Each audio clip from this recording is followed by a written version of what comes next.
Bom dia a todos. Nós vamos começar nossa conferência sobre saúde coletiva.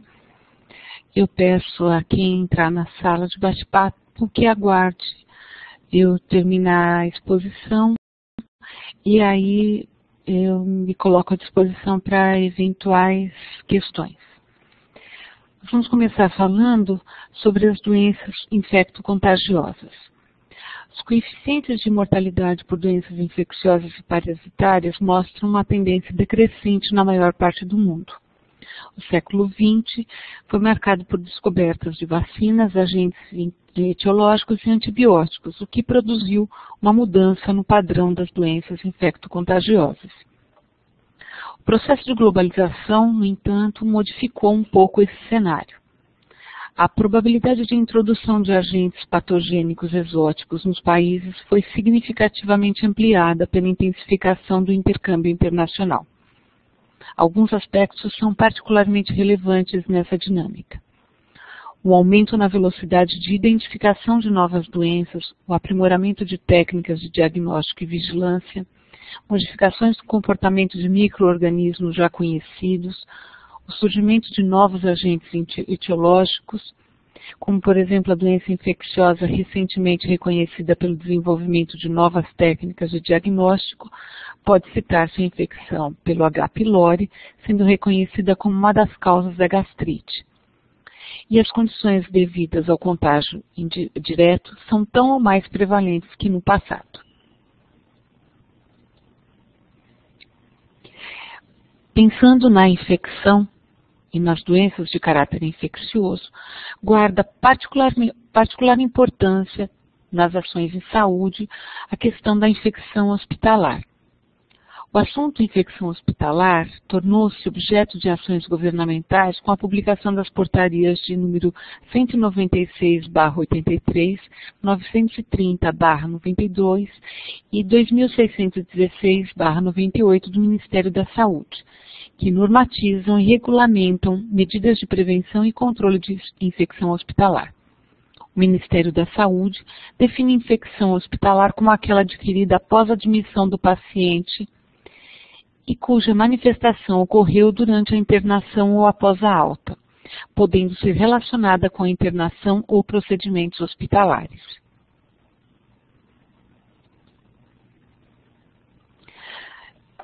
Uma das mais sérias doenças de caráter infeccioso é a tuberculose. Vamos tomar a tuberculose como exemplo para mapear as dinâmicas que estão atreladas aos quadros infecciosos. A tuberculose ocasiona anualmente mais de 2 milhões de óbitos no mundo e registra-se mais de milhões de novos casos. A forma resistente aos fármacos representa uma ameaça para os programas de controle da tuberculose. O Brasil apresenta o mais elevado número de casos de tuberculose da América Latina, com cerca de 53,4 novos casos a cada 100 mil habitantes, ocupando a sexta posição no mundo com maior incidência. Programas governamentais objetivam principalmente diagnosticar e tratar os casos de tuberculose o mais rapidamente possível, a fim de interromper a transmissão e evitar a difusão da doença. O tratamento envolve a associação de fármacos, geralmente isoniazida, rifampicina, pirazinamida, durante 2 meses, seguida por 4 meses apenas com a isoniazida e a rifampicina. Alguns eventos contribuem negativamente para o controle da tuberculose. Monoterapia, ou seja, o uso de apenas um desses fármacos, prescrição imprópria dessa associação ou falta de colaboração do paciente para o uso desse esquema, podem levar ao surgimento de linhagens de Mycobacterium tuberculosis resistentes a um ou mais fármacos. A tuberculose está frequentemente associada à infecção pelo HIV. É consenso que a situação das doenças transmissíveis no Brasil, no período compreendido entre o início dos anos de 80 até o presente momento, corresponde a um complexo quadro que pode ser resumido em 3 grandes tendências. doenças transmissíveis com tendência declinante, doenças transmissíveis com quadro de persistência e doenças transmissíveis emergentes e reemergentes. Quando pensamos na questão de processos infecciosos, devemos levar em conta alguns conceitos. O primeiro conceito do qual falaremos é o conceito de microbiota. O microbiota normal refere-se à população de micro-organismos que habita a pele e as mucosas de pessoas normais e sadias. A microbiota impede a colonização por patógenos do meio externo e o possível desenvolvimento de doença por meio de interferência bacteriana. Os membros da microbiota normal são inócuos. Quando pensamos no contato do agente com o depositário, observamos que contatos com o agente tendem a fazer decrescer a severidade do processo infeccioso. Segundo o modelo epidemiológico, para que haja infecção são necessários um agente específico, um meio ambiente propício à transmissão e um hospedeiro suscetível. Alguns conceitos devem estar claros no nosso cotidiano. Infectividade diz respeito à capacidade de se instalar no hospedeiro e nele multiplicar-se. Patogenicidade diz respeito à capacidade de produzir doenças. Virulência refere-se à capacidade de produzir manifestações graves. Antigenicidade compreende a capacidade de produzir anticorpos. Mutagenicidade diz respeito à capacidade de alterar características genéticas. E, finalmente, a vulnerabilidade a antibióticos e demais substâncias são aspectos importantes no manejo das doenças infecciosas.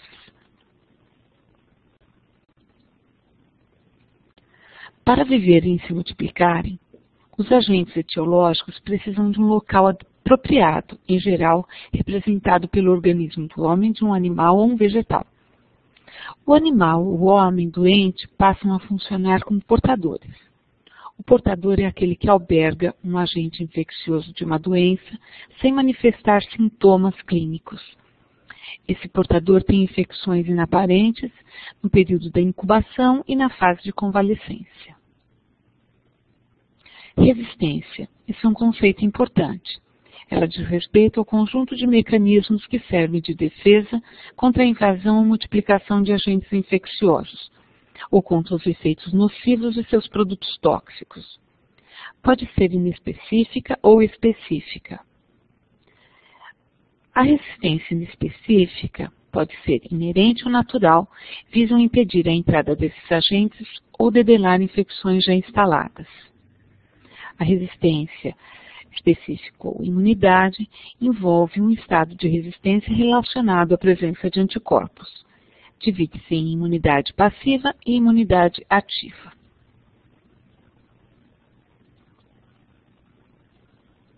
O período de incubação é um intervalo compreendido entre a exposição ao agente infeccioso e ao aparecimento de sinais e sintomas, ou seja, entre o momento de contágio e o início das manifestações. A duração do período de incubação pode variar de algumas horas, como no caso das infecções alimentares, a anos, como no caso da AIDS. Nem sempre o período é fixo. A rigor, no período de transmissibilidade, deveria haver isolamento de pacientes para impedir a disseminação dos agentes infecciosos. Porém, a eliminação dos agentes infecciosos inicia-se antes do aparecimento de manifestações clínicas. Com ou sem sintomas, pode haver eliminação dos agentes pelo hospedeiro. Monitoração, prevenção e controle dessas doenças e seus efeitos estão atrelados ao Sistema Nacional de Agravos de Notificação, o SINAM, que é um sistema de informação utilizado pelo Ministério da Saúde no armazenamento e processamento de dados referentes a essas doenças.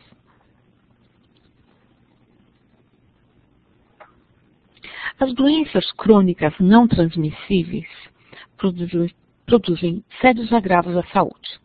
Elas representam um grupo muito variado de doenças. A doença crônica, em geral, tem uma evolução de longa duração. A doença transmissível, não transmissível, é demarcada pelo não risco de propagação na coletividade. Elas compreendem um grupo de enfermidades cujo processo de instalação no organismo se inicia com alterações fisiológicas sem que o indivíduo perceba e que demoram anos para se manifestar. Geralmente não há cura para as doenças crônicas não transmissíveis, porque as lesões são causadas de forma irreversível, levando a complicações com graus variáveis de incapacidade ou morte. As doenças crônicas não transmissíveis são doenças multifatoriais e têm em comum fatores comportamentais de risco modificáveis e não modificáveis. São considerados fatores não modificáveis o sexo, a idade e a herança genética. Os fatores de risco comportamentais são potencializados pelos fatores condicionantes de natureza socioeconômica, cultural e ambiental. Didaticamente, os fatores de risco são separados em 4 grupos: constitucionais, envolvendo idade, sexo, raça, hereditariedade, que não são passíveis de modificações, pelo menos não até o presente momento. Comportamentais, socioeconômicas, culturais e psicossociais. E, além disso, as doenças ou os distúrbios metabólicos, gerados por uma combinação dos fatores constitucionais e comportamentais e ambientais que aumentam as chances de desenvolvimento das doenças crônicas não transmissíveis. Todas as abordagens e estratégias do manejo das doenças crônicas fundamentam-se na atenção integral ao indivíduo.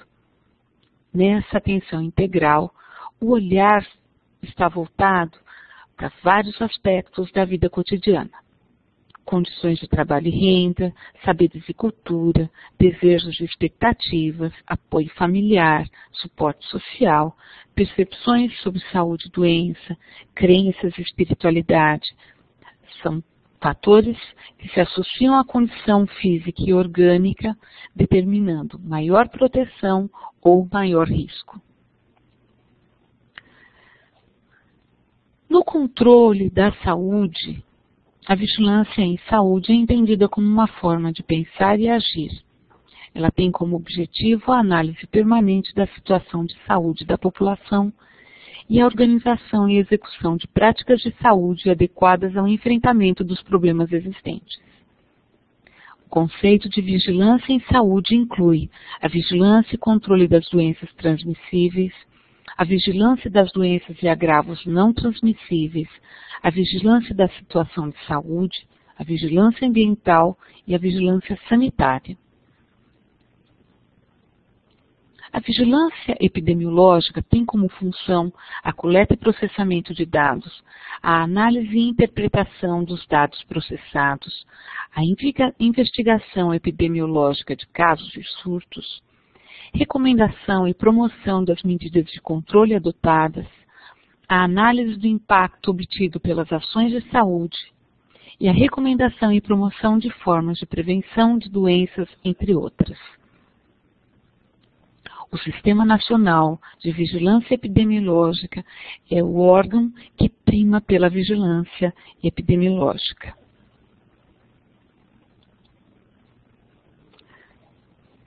A vigilância epidemiológica tem, então, como propostas descrever o espectro clínico das doenças e sua história natural, identificar fatores de risco em grupos de indivíduos que apresentam a maior probabilidade de serem acometidos por determinados eventos, prever tendências, avaliar o quanto os serviços de saúde respondem aos problemas e necessidades das populações, verificar o impacto de estratégias de intervenção, assim como as características de acesso e disponibilidade dos serviços de saúde. Incorporar as práticas de vigilância em saúde conjuntamente com o uso de métodos e técnicas de planejamento destinadas ao enfrentamento dos problemas identificados. identificação e priorização de problemas. E, finalmente, a articulação integrada de promoção, prevenção, recuperação e reabilitação.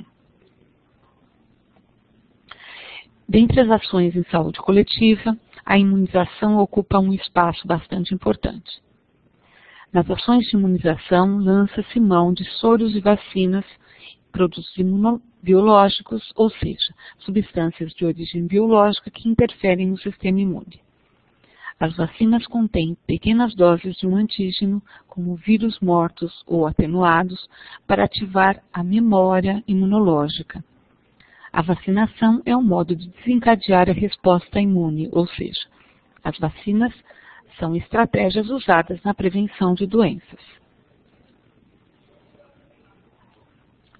Ações de imunização no Brasil têm o objetivo de promover a vacinação da população brasileira e, assim, diminuir e tentar erradicar várias doenças no território nacional. O Ministério da Saúde, por meio da Secretaria da Vigilância em Saúde, mantém o Programa Nacional de Imunizações. A imunidade passiva é dada por anticorpos produzidos no corpo de uma outra pessoa ou animal. Os soros podem ser de origem animal, antipeçonhentos, ou produzidos em bioreatores.